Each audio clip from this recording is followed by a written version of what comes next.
तर मित्रांनो, आपण गेल्या तासिकेमध्ये अपूर्णांकाची बेरीज पाहिलेली होती. आता आपण काय करणार आहोत?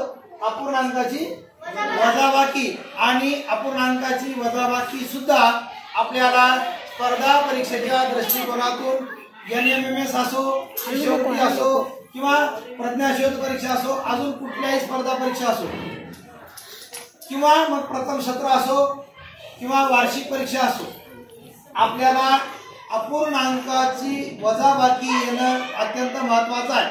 आपल्याला अपूर्णांक समजून घेणं, अपूर्णांकाच्या चारी क्रिया समजून घेणं महत्त्वाचं आहे.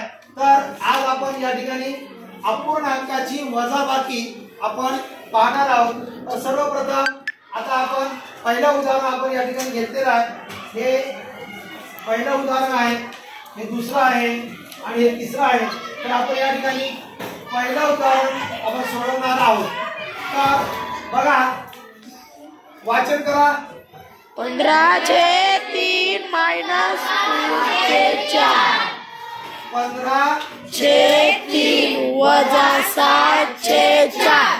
आता सर्वप्रथम पहिली गोष्ट आपण या अपूर्णांकाचं निरीक्षण अगोदर करायचं.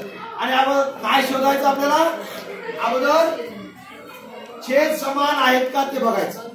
आहेत का छेद समान? नाही. मग आपलं काम, पहिलं काम काय आहे? छेद समान करणे. सगळ्यांनी समजून घ्या.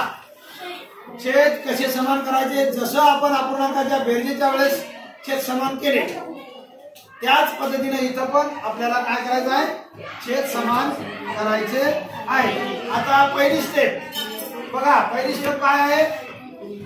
पहिल्या अपूर्णांकाच्या अंशाला आणि छेदाला दुसऱ्या अपूर्णांकाच्या छेदानं गुणायचे. ओके, बघा. 15 × 4 3 × 4. अगदी सोपं करून सांगतोय मी. इथं अधिकला अधिक असेल. आता दुसऱ्या अपूर्णांकाच्या मायनस हा बघा वजा. आता दुसऱ्या अपूर्णांकाच्या अंशाला आणि छेदाला काय करायचं आहे? पहिल्या अपूर्णांकाच्या छेदानं भागायला गुणायचं आहे. आता बघा, 7 × 3 आणि 4 × 3. आता या ठिकाणी बघा, मी अगोदर काय केलंय? जो अपूर्णांकाला आपण गुणणार आहोत त्या संख्या मी अगोदर घेतल्या. आता याला आपण 15/3 अगोदर घेतलं. या ठिकाणी सुद्धा 7/4 अगोदर घेतलं. का? कारण आपण काय, या संख्या हा दुसरा अपूर्णांक, दुसऱ्या अपूर्णांकाला आपण या छेदानं गुणायला म्हणून, आणि या छेदानं पहिल्या अपूर्णांकाला गुणायला म्हणून या संख्या अगोदर घेतल्या. आता काय करायचं आहे? सरळ सरळ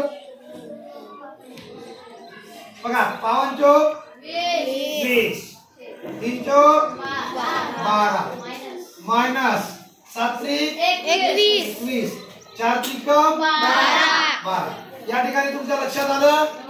छेद समान झालेले आहे. आता सरळ सरळ छेद समान झाले, बरोबर आहे?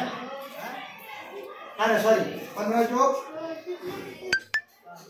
60. हा, आता छेद समान झाले. आता 60/12 वजा 21/12 म्हणजे छेद समान झाले. आता छेद समान झाल्यानंतर पुढची स्टेप काय करायची आपल्याला? हा, इकडे या, बरोबरचं चिन्ह बघा. 60/12. आता या दोघातून समान छेद असल्यामुळं आपण खाली काय घ्यायचं आपल्याला? 12. आता 7 वजा 21. आता 60 मधून 21 काढायचे आहे. हा, तर आपल्याला 39/12. हे उत्तर आलंय, हे उत्तर आलेलं आहे. परंतु आता यालाही संक्षिप्त करता येते का? याला संक्षिप्त करता येते ते आपण पाहू. बघा, याला भागा 3 न भागा. 3 का? गेल्या वेळेस 2 न भागितलं आपण, यावेळेस 3 का? कारण इथं 9 आहे 12 आहे. म्हणून 3 चौक 12, 3 एक आणि 3 त्रिक 9. 13/4. 13/4 हे संक्षिप्त रूप आलं. आता याला अजून आपण काय करू, दशांश रूप देता येईल. बघा 4 ला 4 त्रिकम 12, 4 त्रिकम 12, उरला 1. संख्या लहान असल्यामुळं आपण 0 घेतला, शून्यानं भाग केला आणि इथं दशांश दिलेला आहे. 10 झाले, 4 दोन्ही 8, उरले 2, पुन्हा 0 घेतला, 4 पंच 20. म्हणजे दशांशाचं उत्तर कोणतं असेल आता, बघा बघा आपल्याला याचे 3 उत्तर मिळाले.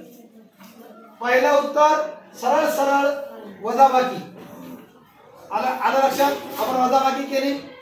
दुसरं या 39/12 संक्षिप्त केलं आणि संक्षिप्त पुन्हा काय केलं, दशांश अपूर्णांक, त्याचं रूपांतर दशांश अपूर्णांकात केलं. तर अशा प्रकारे आपल्याला अपूर्णांकाची वजाबाकी आपण आज पाहिलेली आहे. तर आता उरलेले 2 उदाहरण तुम्ही सोडवायचे आहे.